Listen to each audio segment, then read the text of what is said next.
Hi welcome to rendering knowledge. कालीर class जाए आम पढ़ी विभिन्न कोष अंगिका जाए बहुकोशी उद्भिद एककोशी उद्भिद ए जाए शेष कर देते। आज क्लास आम स्टार्ट करवा श्रेणी विभाग पदानुक्रम। ओके समस्त आउ थे नोट कर दियो। आज क्लास आम स्टार्ट करवा श्रेणी विभाग पदानुक्रम। एवं मु विषय भितर को जाऊँ।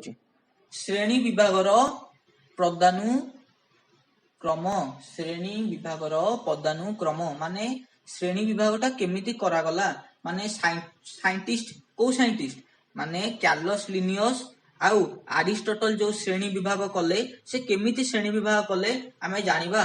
सो तार फास्ट पॉइंट होची जाति। जाति होची सबुठु छोट बा श्रेणी विभागर एकक होची जाति। जेमती जीवनर एकक किए कोष सेमती श्रेणी विभागर एकक किए जाति। केतेटा जाति एकाठी गोटे प्रजाति करती, केतेटा प्रजाति एकाठी गोटे वंश करती, केतेटा वंश एकाठी गोटे वर्ग करती, केतेटा वर्ग एकाठी गोटे श्रेणी करती, केतेटा श्रेणी एकाठी गोटे पर्व करती और केतेटा पर्व एकाठी गोटे जगत करती। सो जगत माने तमे जानिच जीव जगत उद्भिद जगत। जाति माने कौन जानिच बाघ हो हाथी हो सिंह हो सेमानंकर द्वितीय नाम को कह जाए जाति बा साइंटिफिक नेम रे दुई पद नामकरण। प्रथमटा होची प्रजाति, द्वितीयटा होची जाति बा सबुठु छोट होची जाति। केतेटा जाति को नहीं प्रजाति गठित। सो सबुठु छोट जी होची जाति। जातिर ऊपर को आसला प्रजाति। तमे एटा बुझी गलो। जदि न बुझी पालो तुमको आ गोटे एग्जांपल दोची। तमे गोटे स्कूल रे पाठ पढुछ, तम से स्कूल टा को भाबी दियो गोटे जगत बोली। तम स्कूल टा को तमर गोटे जगत बोली भाबी दियो। स्कूल रे सबुठु छोट जिंस कोन ना गोटे कक्ष। कक्ष को कौन कह जाए सेक्शन बोली कह जाए बा वर्ग बोली कह जाए। सो सेमती केतेटा वर्ग मिसिले गोटे श्रेणी हेबे। तमे सब नवम श्रेणी पिला। नवम श्रेणी रे मनकर गोटे बड़ स्कूल सेठी चारिटा सेक्शन अछि बा चारिटा वर्ग अछि। जेतेबेले चारिटा वर्ग अछि आमे ताको नामकरण करिबा। एटा क वर्ग, एटा ख वर्ग, एटा ग वर्ग, एटा घ वर्ग। जेतेबेले चारिटा को वर्ग को एकाठी करदवा तापर आमे कहिबा जे नाही एटा होछि नवम श्रेणी। जितेबले सबुतक श्रेणी को एकाठी करिबा माने प्रथम रु दशम श्रेणी जाए समस्त एकाठी जिवे सेतेबले आमे ताको कोन कहिबा एटा होछि गोटे स्कूल। सेमती जेतेबले श्रेणी विभाग करागला जीव मानकर बा उद्भिद मानकर सेमानकर सेमती जाति को नेकी प्रजाति हेले, प्रजाति को नेकी वंश हेले, वंश को नेकी वर्ग हेले, वर्ग को नेकी श्रेणी हेले, श्रेणी को नेकी पर्व हेले, पर्व को नेकी जगत हेले। आ जगत माने मन रख जे जगत होछि दीटा, गोटे होछि जीव जगत आ गोटे होछि उद्भिद जगत। माइंड पूरा क्लियर। से विषय में आगु को पढ़िबा। श्रेणी विभाग रे जाति एकक अटे। मु आगुरु कहि दैछि श्रेणी विभाग रे जाति एकक अटे। एटा गोटे इंपोर्टेंट शॉर्ट क्वेश्चन। श्रेणी विभाग रे जाति होछि एकक आ जीवनर एकक होछि कोष। एटा होछि बहुत इंपोर्टेंट शॉर्ट क्वेश्चन। एटा बहुत कॉम्पिटिटिव एग्जाम रे पड़े। देन हमें आगु को जिबा। जीव जगत दुई भाग रे विभक्त करायछि। मु आगुरु कहि दैछि जीव जगत को दुई भाग रे विभक्त करायछि। गोटे होछि प्राणी जगत आ गोटे होछि उद्भिद जगत। आ पूर्व पॉइंट रे आगुरु कहिथिल ना जगत दी प्रकार। सेटा होछि जीव जगत होछि दी प्रकार। गोटे होछि प्राणी जगत आ गोटे उद्भिद जगत। किंतु प्रकृति रे हमर जगत दी प्रकार नु से विषय तमे आगु को पढिबो। एटा होछि तमरो नवम श्रेणी को नेकी फास्ट डेफिनेशन। जेतेबेले साइंटिस्ट माने पूर्व काल लोक ना सेतेबेले कोन ख्रीष्ट जन्म भी हिनथिले माने केते पुरुना सेटा माने कोन 384 ख्रीष्ट पूर्वर कथा। सो सेतेबेले सेमानको रो एते ज्ञान नथिला। धीरे धीरे आगु को आविष्कार होला। तो सो सेतेबेले को नेकी जीव जगत को दुई भाग रे विभक्त कराइथिला। प्रथमटा होछि प्राणी जगत, द्वितीयटा होछि उद्भिद जगत। प्राणी जगत को इंग्लिश रे कहा जाए एनिमालिया आ उद्भिद जगत को इंग्लिश रे कहा जाए प्लांटी। देन तुमको जो कहितली जे आगु वैज्ञानिक माने जानिले 1844 मसीहा रे E.H. हेकेल नामक जर्मनी रो जने प्राणी विज्ञानी एककोशी प्राणी को प्रोटिस्टा नामक अन्य एक भाग रे अंतर्भुक्त करथिले। जेतेबेले जीव जगत विषय अधिक रु अधिक जानिले सेटा ख्रीष्ट पूर्वर कथा। एटा होछि 1844 मसीहार कथा। माने पाखापाखि 300 ख्रीष्ट पूर्व 1844 पाखापाखि 2100 वर्षर कथा। एटा 2100 वर्षर गोटे गैप परे जर्मनी रो जने साइंटिस्ट बा प्राणी विज्ञानी ताको ना होछि E.H. हेकेल। सीए प्रोटिस्टा बोली गोटे अणुजीव को, प्रोटिस्टा गोटे जीव नुह कि गोटे प्राणी नुह, सेटा गोटे अणुजीव ତାକୁ ସେ ଉଦ୍ଭାବନ କରିଥିଲେ। ଯେତେବେଳେ ସେ ଉଦ୍ଭାବନ କଲେ ସେ କହିଲେ ଯେ ଜୀବ ଜଗତ ପ୍ରୋଟିଷ୍ଟାରୁ ସୃଷ୍ଟି। ପ୍ରୋଟିଷ୍ଟା ହଉଛି ଗୋଟେ ଏକକୋଷୀୟ ପ୍ରାଣୀ ବା ପ୍ରୋଟିଷ୍ଟାର ଶରୀର ଏକକୋଷରେ ଗଠିତ। ସୋ ଏଠି ଆମର କଣ ଜାଣିଲେ, ଜୀବ ଜଗତ ତିନି ଭାଗରେ ହେଲା। ମାନେ କଣ, ପ୍ରାଣୀ ଜଗତ, ଉଦ୍ଭିଦ ଜଗତ, ଆଉ ଗୋଟେ ପ୍ରୋଟିଷ୍ଟା ନିଜେ ଗୋଟେ ଜଗତ। ପୁଣି ଆଗକୁ ଆହୁରି ଜିନିଷ ବାହାରିଲା। ଆଗକୁ କଣ ବାହାରିଲା, 1959 ମସିହାରେ ରବର୍ଟ ହୁଇଟାକର ଦୁଇଟି ନୂଆ ଜୀବ ଜଗତ ଯଥା ମୋନେରା ଆଉ ଫଞ୍ଜାଇ ଯଥାକ୍ରମେ ବ୍ୟାକ୍ଟେରିଆ ଓ ଫଞ୍ଜି ବା କବକ ମାନଙ୍କୁ ସ୍ଥାନ ଦେଲେ। ମାନେ କଣ, 1959 ମସିହା ପୂର୍ବରୁ ସମସ୍ତେ ଜାଣିଥିଲେ ଯେ ଜୀବ ଜଗତ ତିନି ପ୍ରକାର ବା ତିନି ଭାଗରେ ବିଭକ୍ତ। କିନ୍ତୁ 1959 ମସିହାରେ ରବର୍ଟ ହୁଇଟାକର ଆଉ ଦିଟା ନୂଆ ଜୀବ ଜଗତ ଆଣିକି ଥୋଇଦେଲେ ଆଗରେ। ସୋ ଏଠି ଜୀବ ଜଗତ ହେଇଗଲା ପାଞ୍ଚଟା। ସେ ଯୋଉ ଦିଟା ନୂଆ ଜୀବ ଜଗତ ଆଣିଲେ ତା ନାଁ ହଉଛି ମୋନେରା, ଆଉ ଗୋଟାକର ନାଁ ହଉଛି ଫଞ୍ଜି। ଗୋଟେ ଆଣିଲେ ମୋନେରା, ଆଉ ଗୋଟେ ଆଣିଲେ ଫଞ୍ଜି। ଗୋଟିଏ ବର୍ଷରେ ଦିଟା ନୂଆ ଜୀବ ଜଗତ ଆଣିକି ଥୋଇଦେଲେ। ମୋନେରାକୁ ଆମେ କହୁ ବ୍ୟାକ୍ଟେରିଆ ବୋଲି, ଫଞ୍ଜାଇକି ଆମେ କହୁ କବକ ବୋଲି।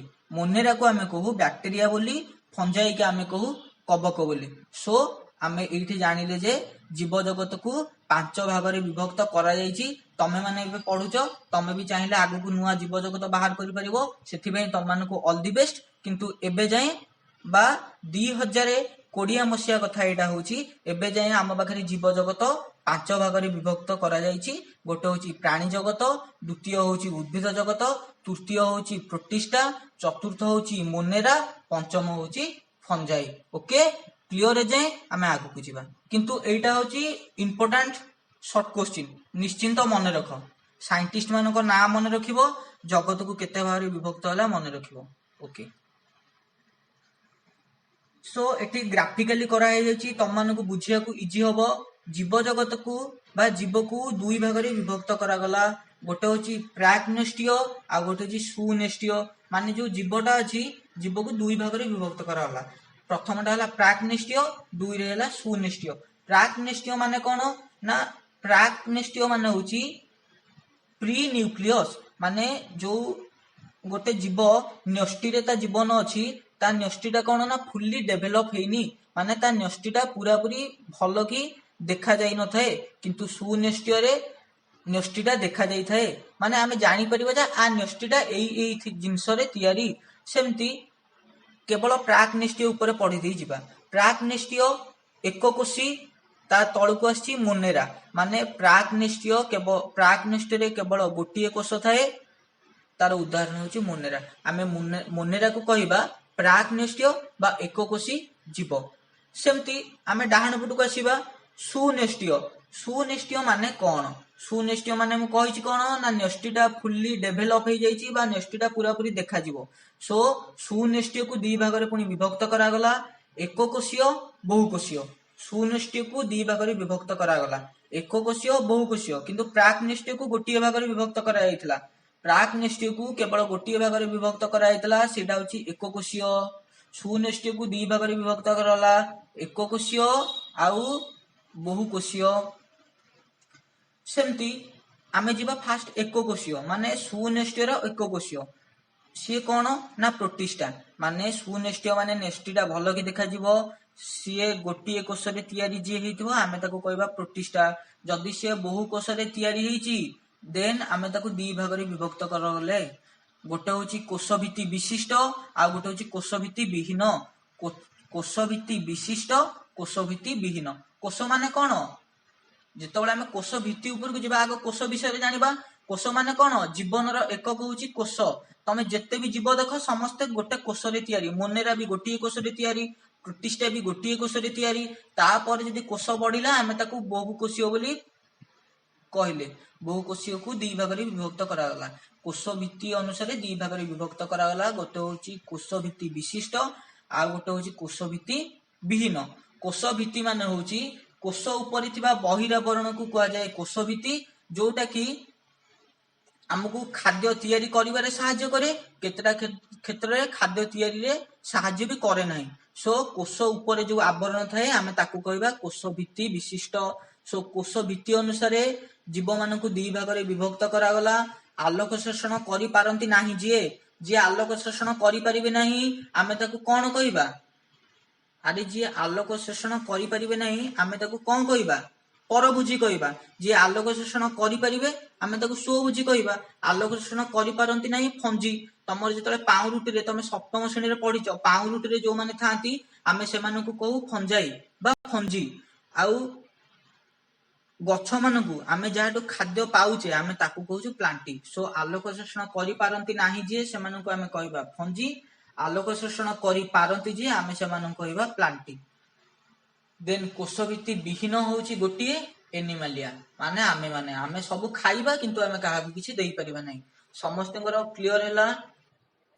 ଶ୍ରେଣୀ ବିଭାଗର ପଦାନୁକ୍ରମ ଯେତେବେଳେ ଆମେ ଗଲେ ଫାଷ୍ଟ ଆମେ ଜାଣିବା ମୋନେରା ବିଷୟରେ। ମୋନେରା ଏମାନଙ୍କର ନିର୍ଦ୍ଦିଷ୍ଟ ନ୍ୟଷ୍ଟି କିମ୍ବା କୋଷ ଅଙ୍ଗିକା ନଥାଏ। ସମସ୍ତେ ଭଲ ଗୋଟେ ଜିନିଷ ଦେଖ, ଏମାନଙ୍କର ନିର୍ଦ୍ଦିଷ୍ଟ ନ୍ୟଷ୍ଟି କିମ୍ବା କୋଷ ଅଙ୍ଗିକା ନଥାଏ। ନ୍ୟଷ୍ଟି ମାନେ କଣ ମୁଁ କହିଥିଲି ଭୁଲି ଯାଇଛ ବୋଧେ, ଆଉ ଥରେ କହିଦଉଛି। ଜୀବ ମାନଙ୍କର ମୌଳିକ ଏକକ ହଉଛି କୋଷ, ଆଉ କୋଷଟା ଥାଏ ନ୍ୟଷ୍ଟି ଭିତରେ। ସୋ ଏମାନଙ୍କର ନିର୍ଦ୍ଦିଷ୍ଟ ନ୍ୟଷ୍ଟି କିମ୍ବା କୋଷ ଅଙ୍ଗିକା ନଥାଏ। ନ୍ୟଷ୍ଟିରେ ଯୋଉ ସବୁ ଜିନିଷ ଥାଏ, କୋଷ ହଉ କୋଷ ଭିତ୍ତି ହଉ, ଏଗୁଡାକ ଏମାନଙ୍କର କିଛି ନଥାଏ। ମାନେ ଆମ ଆଖିକୁ ଦେଖା ତ ଯିବନି ଛାଡ, ଏମାନଙ୍କର ସେ ସବୁ ଜିନିଷ ହିଁ କିଛି ନଥାଏ। ଦେନ୍ ସେକେଣ୍ଡ ପଏଣ୍ଟ ହଉଛି କୋଷ ଅଙ୍ଗିକା, ପ୍ରୋକ୍ୟାରିଓଟ ଓ କୋଷ ଭିତ୍ତି ରହିଥାଏ। ଏକକୋଷୀୟ, ପ୍ରୋକ୍ୟାରିଓଟ ଏବଂ କୋଷ ଭିତ୍ତି ରହିଥାଏ। କୋଷ ଅଙ୍ଗିକା ନଥାଏ କିନ୍ତୁ କୋଷ ଭିତ୍ତି ରହିଥାଏ। ମାନେ କୋଷ ଚାରିପଟେ ବା କୋଷର ଗୋଟେ ବହିର ଆବରଣ ରହିଥାଏ ଏମାନଙ୍କ ଶରୀରରେ। ଏକକୋଷୀୟ ମାନେ ଏମାନଙ୍କ ଶରୀର ଏକକୋଷରେ ଗଠିତ। କାଲି ଆର ଉଦାହରଣ ଦେଇଥିଲି କିଏ? ଏମିବା ହଉଛି ଗୋଟିଏ ଏକକୋଷୀ ପ୍ରାଣୀ, ସିଏ ହଉଛି ପ୍ରୋକ୍ୟାରିଓଟ। ପ୍ରୋକ୍ୟାରିଓଟ ମାନେ ଏମାନଙ୍କର ନ୍ୟଷ୍ଟିଟା ସାଧାରଣତଃ ଦେଖାଯାଏ ନାହିଁ ବା ସ୍ପଷ୍ଟ ଭାବରେ ତିଆରି ହେଇନଥାଏ। ଗୋଟେ ଜିନିଷ ତମକୁ ଗୋଟେ ଉଦାହରଣ ଦଉଛି, ତମେ କ୍ରିକେଟ ଖେଳୁଥିବ ସମସ୍ତେ, ଯେତେବେଳେ ବ୍ୟାଟ ଯଦି ହ୍ୟାଣ୍ଡେଲ ନଥିବ ତାହେଲେ କଣ ତମେ ଠିକରେ ବ୍ୟାଟିଂ କରିପାରିବ କି? କେବେ ବି ବ୍ୟାଟିଂ କରିପାରିବନି। ସେଇଭଳିଆ ଏମାନଙ୍କର ପ୍ରୋକ୍ୟାରିଓଟ ଯେହେତୁ ଏମାନଙ୍କର ନ୍ୟଷ୍ଟିଟା ଠିକ ଭାବରେ ତିଆରି ହେଇନଥାଏ। କୋଷ ରହିଥାଏ ଏକକୋଷୀୟ, ନ୍ୟଷ୍ଟି ଠିକ ଭାବରେ ଦେଖାଯାଏ ନାହିଁ ବା ସୃଷ୍ଟି ହେଇନଥାଏ, କୋଷ ଭିତ୍ତି ରହିଥାଏ। ଦେନ୍ ଥାର୍ଡ ପଏଣ୍ଟ ହଉଛି ଏମାନେ ଉଭୟ ସ୍ୱଭୋଜୀ ଏବଂ ପରଭୋଜୀ। ଯୋଉମାନଙ୍କର କୋଷ ଭିତ୍ତି ରହିବ ସେମାନେ ଖାଦ୍ୟ ରାନ୍ଧି ପାରିବେ। ଯୋଉମାନଙ୍କର କୋଷ ଭିତ୍ତି ରହିବ ସେମାନେ ନିଜ ଖାଦ୍ୟ ନିଜେ ପ୍ରସ୍ତୁତ କରିପାରିବେ। ତେଣୁ ଏମାନଙ୍କୁ କୁହାଗଲା ସ୍ୱଭୋଜୀ। ଏବଂ ଏମାନେ ଅନ୍ୟଠୁ ମଧ୍ୟ ଖାଦ୍ୟ ଆହରଣ କରିପାରିବେ, ମାନେ ଅନ୍ୟର ଖାଦ୍ୟ ମଧ୍ୟ ଖାଇପାରିବେ। ତେଣୁ ଏମାନଙ୍କୁ କୁହାଗଲା ପରଭୋଜୀ। ଆମେ ବି ମଧ୍ୟ ସ୍ୱଭୋଜୀ ଏବଂ ପରଭୋଜୀ। ଆମେ ସ୍ୱଭୋଜୀ ପରଭୋଜୀ ଭୁଲ, ଆମେ କେବଳ ପରଭୋଜୀ। ସବୁତକ ଉଦ୍ଭିଦ ହଉଛନ୍ତି ସ୍ୱଭୋଜୀ। ତେଣୁ ଯେହେତୁ ଏ ମୋନେରା କୋଷ ଭିତ୍ତି ରହିଛି, ଏ ନିଜ ଖାଦ୍ୟ ନିଜେ ପ୍ରସ୍ତୁତ କରିପାରେ ଏବଂ ଖାଦ୍ୟ ପାଇଁ ଅନ୍ୟ ଉପରେ ମଧ୍ୟ ଆଶ୍ରୟ ନେଇପାରେ। ଏମାନଙ୍କ ଉଦାହରଣ ହଉଛି ବ୍ୟାକ୍ଟେରିଆ, ନୀଳହରି ଶୈବାଳ, ମାଇକୋପ୍ଲାଜମ ଇତ୍ୟାଦି। ନୀଳହରି ଶୈବାଳ ତମେ ସାଧାରଣତଃ ସପ୍ତମରେ ପଢିଥିବ ଯେ ସହଜୀବିତା ବୋଲି, ମାନେ ଖାଦ୍ୟ ପାଇଁ ଏମାନେ ଗୋଟେ ଅନ୍ୟ ପ୍ରାଣୀ ଉପରେ ନିର୍ଭର କରିଥାନ୍ତି। ସୋ ସେମାନଙ୍କୁ କଣ କୁହାଯାଏ ନା ନୀଳହରି ଶୈବାଳ ବୋଲି କୁହାଯାଏ। ଓକେ, ଦେନ୍ ଆମେ ନେକ୍ସଟ ପଏଣ୍ଟକୁ ଯିବା। ଦ୍ୱିତୀୟଟି ହଉଛି ପ୍ରୋଟିଷ୍ଟା। ମାନେ ମୋନେରା ଫାଷ୍ଟ ଆସିଲା ମାନେ କଣ, ସବୁଠୁ ଛୋଟ ହଉଛି ମୋନେରା। କାହିଁକି ନା ବ୍ୟାକ୍ଟେରିଆର ସାଇଜ କେତେ କହିଥିଲି, 10⁻⁻6 ମିଟର। 10⁻⁻6 ମିଟର ବା 1 ମାଇକ୍ରୋମିଟର ବୋଲି ମୁଁ କହିଥିଲି ମୋନେରାର ସାଇଜ। ସୋ ମୋନେରାଠୁ ଟିକେ ବଡ ହଉଛି ପ୍ରୋଟିଷ୍ଟା। ପ୍ରୋଟିଷ୍ଟା ମାନଙ୍କର ଆକାର ସାଧାରଣତଃ 1 ମିଲିମିଟର। 1 ମିଲିମିଟର ମାନେ 10⁻³ ମିଟର ହେଇଥାଏ। ସୋ ଏଇଟା ବି ଆମ ଆଖିକୁ ଦେଖାଯିବେନି। ଏମାନଙ୍କୁ ଆମେ ଦେଖିବା ପାଇଁ କଣ ମାଇକ୍ରୋସ୍କୋପ ବା ଇଲେକ୍ଟ୍ରୋନିକ ମାଇକ୍ରୋସ୍କୋପ ର ବ୍ୟବହାର କରିଥାଉ। ମୋନେରାର ଫାଷ୍ଟ ପଏଣ୍ଟ ହଉଛି ଏମାନେ ଏକକୋଷୀୟ ୟୁକ୍ୟାରିଓଟ। ଏମାନେ ଏକକୋଷୀୟ ୟୁକ୍ୟାରିଓଟ। ଏକକୋଷୀୟ ମାନେ କଣ, ଯାହାର ଗୋଟିଏ କୋଷ ଥିବ ଆମେ ସେମାନଙ୍କୁ କହିବା ଏକକୋଷୀୟ। ଯାହାର 1ରୁ ଅଧିକ କୋଷ ଥିବ ଆମେ ତାକୁ କହିବା ବହୁକୋଷୀୟ। ସୋ ଏମାନଙ୍କର କେବଳ ଗୋଟିଏ କୋଷ ରହିଥାଏ। ସୋ ପ୍ରୋଟିଷ୍ଟା ହଉଛି ଏକକୋଷୀୟ। ୟୁକ୍ୟାରିଓଟିକ, କ୍ୟାରିଓ ମାନେ ହଉଛି କଣ ନା ନ୍ୟୁକ୍ଲିୟସ। କ୍ୟାରିଓ ଶବ୍ଦର ଅର୍ଥ ହଉଛି ନ୍ୟୁକ୍ଲିୟସ। ସୋ ଏମାନଙ୍କର ନ୍ୟୁକ୍ଲିୟସ ଡେଭେଲପଡ ହେଇଯାଇଥାଏ, ମାନେ ଏମାନଙ୍କ ନ୍ୟୁକ୍ଲିୟସ ଟା ସ୍ପଷ୍ଟ ଭାବରେ ଦେଖାଯାଏ। କିନ୍ତୁ ମୋନେରାର ପ୍ରୋକ୍ୟାରିଓଟ ମାନେ ନ୍ୟୁକ୍ଲିୟସ ଟା ସ୍ପଷ୍ଟ ଭାବେ ଦେଖାଯାଏ ନାହିଁ। ତେଣୁ ଆମେ କହିଥାଉ ଯେ ମୋନେରାର ନ୍ୟୁକ୍ଲିୟସ ନଥାଏ ବା ନ୍ୟଷ୍ଟି ନଥାଏ। କିନ୍ତୁ ପ୍ରୋଟିଷ୍ଟାର ନ୍ୟଷ୍ଟି ଥାଏ। ତେଣୁ ଏମାନଙ୍କୁ କୁହାଗଲା यूक्यारियोट बोली। यूक्यारियोट माने जहार न्यष्टि थाए आमे ताकू कहबा यूक्यारियोट, जहार न्यष्टि न थाए बा फुल्ली डेभलप्ड हेई न थाए माने भलो की तैयारी हेई पारि न थाए आमे ताकू कहबा प्रोक्यारियोट। जेहेतु एमानकर न्यष्टि तैयारी हेई जाईची तेनु आमे एहाकू कहूचे यूक्यारियोट। एमानक शरीर गोटिए कोषरे तैयारी तेनु एमाने होउचंदी कोन एकोकोषीय। सो फास्ट पॉइंट मन रख, निश्चिंत शॉर्ट नोट पढ़ी पारे। सेकेंड पॉइंट, एमानकर न्यष्टि और कोष अंगिका सहित सिलिया बा फ्लाजेला भरी चलन अंगिका रही थाए। एमानकर न्यष्टि और कोष अंगिका सहित एकोकोषीय माने कोन कोष अछि आउ ता चारिपटे कोन कोष अंगिका भी अछि। यूक्यारियोट माने कोन न्यष्टि, न्यष्टि अछि ता सहित सिलिया बा फ्लाजेला रही थाए। जेमती आमे मनीष माने चालिया पई गोड़र व्यवहार करिथाउ सेमती प्रोटिस्टा माने कोन बहु छोट, सेमानकर चालिया पई भी गोड़ दरकार। आमे तांको गोड़ को कहबा सिलिया बा फ्लाजेला। सिलिया बा फ्लाजेला आमे तांको गोड़ को ही कहबा। सो सेथि पई कुआ जायछि चलन अंगिका। आमे जो अंग सहायरे चालिबा ताको आमे कोन कहबा चलन अंगिका। Okay, second point clear. Then third point, एमाने स्वभोजी एवं परभोजी। एमाने स्वभोजी एवं परभोजी। मोनेरा भी होची स्वभोजी परभोजी, प्रोटिस्टा भी होची स्वभोजी परभोजी। ता माने कोन जेहेतु एमानकर कोष अछि, कोष अंगिका रहिछि, कोष भित्ति रहिछि तेणु एमाने कोन स्वभोजी। जहार निजर कोष अंगिका थिबो आ कोष भित्ति थिबो से कोन निज खाद्य निजे प्रस्तुत करि परिबो तेणु सेमाने होउचंदी स्वभोजी। आ खाद्य पई अन्य ऊपर निर्भर करंती जेहेतु आमे तांको कोन कहबा परभोजी बोली कहबा। So third point complete. Then fourth point, कूटपाद चलन अंगिका। एक्चुअली आंकर सिलिया एवं फ्लाजेला सहित कूटपाद्य मध्य रही थाए चालिबा पई। चालिबा पई कोन रही थाए कूटपाद्य मध्य रही थाए। माने कूटपाद माने सेमानकर प्रकृत रे गोड़टा अछि किंतु से गोड़टा को लुचेई के रखिथांती। जेमती मैजिशियन ता हातर जादू रे दुम किना गोटे जिंस आनी कि तमा आखि आगे थोई दिए, सेमती एमाने कोन करंती ना गोटे जगह रे मन कर ता खाद्यटा एठी अछि, से खाद्य को खाइया पई से मन कर एठी थिला तार कूटपाद एमती जीवो गोटे साइड रु ताकू एमती बुलेई की रखी दबो। जेहेतु जेतळे रखी दबो से सेटा को कूटपाद साइड रे ता चारिपटे आवरण करी से जिंसटा को खाई दबो। क्लियर। देन लास्ट पॉइंट, एमानकर उदाहरण एकोकोषी शैवाल, डाइएटम, पारामाइसियम, प्लाज्मोडियम इत्यादि यार उदाहरण। समस्त गोटे इंपोर्टेंट क्वेश्चन थाए जे कॉम्पिटिटिव एग्जाम देबे। प्लाज्मोडियम, प्लाज्मोडियम मन रख मैलेरिया रोग प्लाज्मोडियम द्वारा हुए। प्लाज्मोडियम वाइवाक्स द्वारा मैलेरिया रोग हुए। एटा गोटे इंपोर्टेंट शॉर्ट क्वेश्चन बहुत एग्जाम रे भी पड़े। ओके, मोनेरा क्लियर हैला, प्रोटिस्टा क्लियर हैला। मोनेरा और प्रोटिस्टा भितरे मात्र गोटे डिफरेंस, से डिफरेंसटा होची मोनेरा होची प्रोकैरियोट आ प्रोटिस्टा होची यूकैरियोट, नहले आउ किछि डिफरेंस नाही, आउ बाकी सब समान। देखि परछो तो क्लियर। देन आमे लास्ट थर्ड पॉइंट को जिबा। थर्ड होची फंजाई बा फंजी। एटा ओडिया रे आमे कोजे फंजाई, इंग्लिश रे पढला बेले आकु पढिबो फंजी। Okay clear. एमानंकु ओडिया रे कबक बोली कुहा जाए। सो आर फास्ट पॉइंट होची एमाने परभोजी और मृतोपजीवी। समस्त मन रे परभोजी माने जानिछो जे खाद्य पई अन्य ऊपर भरोसा करे बा निर्भर करे आमे ताकू कहबा परभोजी। देन तम मुंडरे आ गोटे क्वेश्चन आसीबो जे मृतोपजीवी कोन। मृतोपजीवी कोन एठी भूल रे हे जाईची। एटा एक्चुअली मृतोपजीवी, मृतोपजीवी। सो मृतोपजीवी माने कोन ना एमानक शरीर मृत कोषरे तैयारी। एमानक शरीर रे जो कोषटा थाए से कोषटा मरि जाई थाए।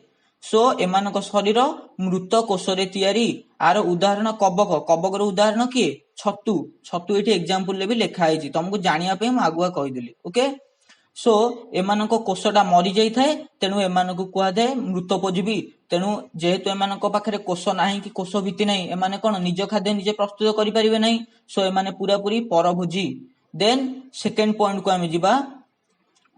एकोकोषी ईस्ट रु आरंभ करी बहुकोषीय छतु पर्यंत समस्त फंजाई। एकोकोषी ईस्ट रु आरंभ करी बहुकोषीय छतु पर्यंत समस्त फंजाई। से कहूची जे एमानकर गोटिए कोष भी थाए बहु कोष भी थाए, किंतु सबुठु इंपोर्टेंट जिंस कोन एमानक कोषटा मरि जाई थाए तेनु एमानकु कुआ जाय मृतोपजीवी। एमानक कोषटा थाए किंतु कोषटा मरि जाई थाए बा डेड सेल हे जाई थाए। सो जदि एककोशी कबक देखिबा ताहले ता उदाहरण होची किए ईस्ट ईस्ट होची गोटे एककोशी कबक। जदि बहुकोशी कबक देखिबा ताहले ता उदाहरण होची छतु, तमे जोटा कि खाउछ निजे, किंतु छतु कोन काठ उपरे रहिकी बंचुची, छण उपरे रहिकी बंचुची, माने सेमानक खाद्य निजे खाई बंचुची। ओके, पूरा पूरी क्लियर हो गला। देन थर्ड पॉइंट, फंजाई और आलजी एकाठी मिसी बसवास करुथुबारु एमानकु जीवन यापन प्रणाली को सहजीविता कुहा जाए। फंजी हो बा आलजी हो जदि एकाठी मिसी बसवास करिवे माने गोटिए जगार रहिबे ताहले आमे सेमानकु जीवन प्रणाली को कौन कहबा, सहजीविता। तार गोटे उदाहरण होची लाइकेन, तार गोटे उदाहरण होची कोन लाइकेन। आदरे सब गोटे भल जिनस जानिछ, एमान जेतले एकाठी रहंती दुहे दुहींकर सहाय्य करंती, दुहे दुहींकर सहाय्य करंती। जणे जदि अन्य जनक पई खाद्य प्रस्तुत करे आउ जणे तार रक्षा करे। तार आउ गोटे उदाहरण दउची, आम मानक पेटरे B12 नामक गोटे एंजाइम रहिची, आम मानक पेटरे B12 नामक गोटे एंजाइम रहिची जे हमकु रोग प्रतिरोधक शक्ति प्रदान करिथाए। बा आम जदि पेट भितरे किछि अबागिया जिनस खाइदेले, मन कर दही माछ मांस अंडा एकाठी करिकी सब जिनस खाइदेले, सो आम एसिडिटी रु बा अलगा कोनसी अणुजीव हंतु जे आम शरीर को आक्रमण करुची बा आम शरीर पई क्षतिकारक, सेई B12 नामक एंजाइम आमको ताथुर रक्षा करुची। सो एटा गोटे आ गोटे उदाहरण सहजीवितार। सो जदि दीटा अलगा अलगा जीव एकाठी रही उभय उभयଙ୍କ द्वारा उपकृत हंती ताहले आमे ताको कोन कहबा, सहजीविता बोली कहबा। Okay, clear. तो उदाहरण मु आगुरु कहि दिथिली, आउ थरे एग्जांपल टा पढी भी दउची। छतु, ईस्ट, पेंसिलियम इत्यादि कबकर उदाहरण। ओके, फंजाई जाय क्लियर हे गला। तो फंजी आ कबक केही माने डाउट रे रुहनी, फंजी की ओडिया रे कबक बोली कुहा जाए। क्लियर। देन आमे 4 नंबर को जिबा। 4 नंबर टी होची प्लांटी। प्लांटी माने कोन, साधारणतः जानिचो प्लांटी माने प्लांट रु आछि, प्लांट माने होची गच्छ, सो एटा को कुहा जायछि प्लांटी। फर्स्ट पॉइंट, एमाने बहुकोशीय और कोशभित्ति विशिष्ट उद्भिद। एमाने बहुकोशीय और कोशभित्ति विशिष्ट उद्भिद। बहुकोशीय माने एक रु जदि अधिक कोश थिबो ताहले आमे ताको कहबा बहुकोशीय।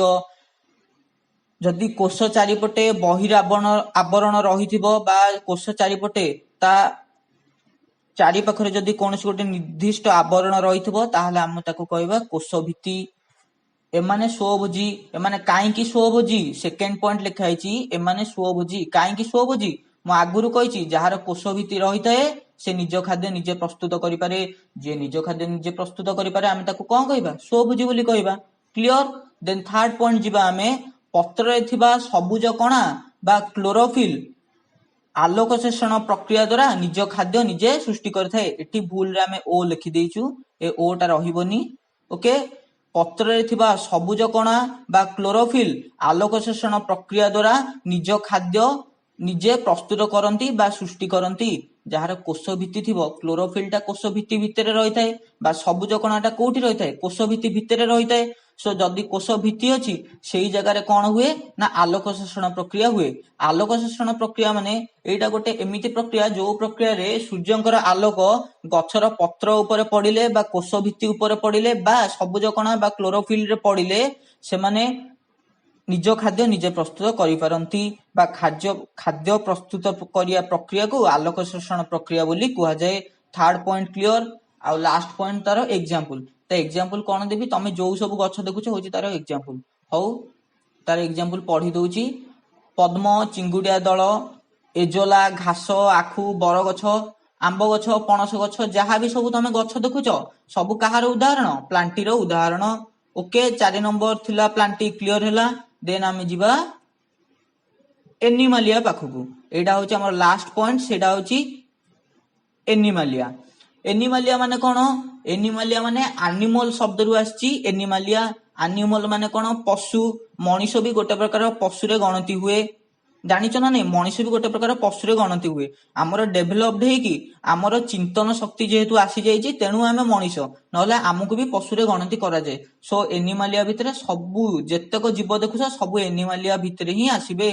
सो एनिमालिया रो फर्स्ट पॉइंट होची बहुकोशीय कोष भित्ति विहीन प्राणी परभोजी बहुकोशीय माने कौन एक रु कोष थे आम कहवा बहुकोशीय आम भी जाने आमर एक रु अधिक कोष अच्छी तेणु आम हूँ बहुकोशीय कोष भित्ति विहीन कोष भित्ति विहीन माने आम कोष चारिपटे बहिरावरण नाही बा आम निज खाद्य निजे प्रस्तुत करिपारु नाहु सेथिपे आमको मध्य कुआ जाउची कोन परभोजी बोली कुआ जाउची जेहेतु आमर कोष भित्ति नाही कोष भित्ति विहीन प्राणी माने कोन आमर कोष भित्ति नाही जेहेतु आमर कोष भित्ति नाही आमे कोन निज खाद्य निजे प्रस्तुत करिपारु ना खाद्य पई अन्य ऊपर निर्भर करछु तेणु हमको कोन कुआ जाउची परभोजी बोली कुआ जाउची सो आर उदाहरण कोन ना आर सबुठ बड़ उदाहरण होउची आमे निजे मनीष माकड़ साप बेंग पक्षी माछ तमे जहाँ भी देखुच जो जीव मान देखुच से माने कहार उदाहरण एनिमालिया रो उदाहरण ओके ए जाय क्लियर हैला सो आज हम क्लास 8 शेष हैला देन आमे नेक्स्ट क्लास को पढ़िबा थैंक यू जय जगन्नाथ।